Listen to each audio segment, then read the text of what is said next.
basics ஸ்ட்ராங்கா புரிஞ்சுக்கணும்னா 3 golden rules சொல்லிதான் ஆகணும். Let's break it down with super simple real life example. First, personal account. Debit the receiver, credit the giver. For example, நீங்க ரவிக்கு ஒரு 500 rupees கொடுக்குறீங்க. So here Ravi received the cash.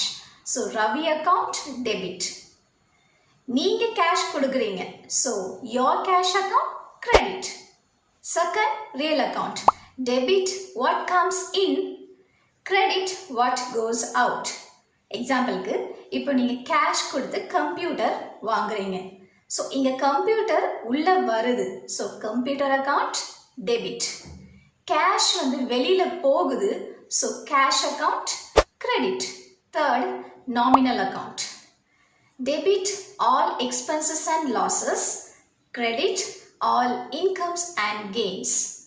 For example, இப்போ நீங்க ஒரு rent pay பண்றீங்க. Rent வந்து ஒரு expense. So rent account debit. நீங்க cash pay பண்றீங்க. So cash account வந்து credit ஆகுது.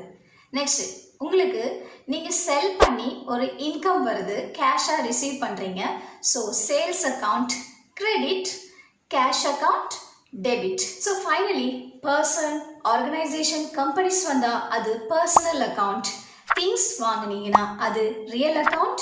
Expenses and all incomes வந்ததுன்னா அது nominal account குள்ள வந்துரும். So இந்த ரூல்ஸை நீங்க நல்ல மைண்ட்ல வச்சுக்கொண்டீங்கன்னா டெபிட் கிரெடிட்ஸ்ல ஒரு நாள் மிஸ்டேக்ஸ் பண்ணவே மாட்டீங்க.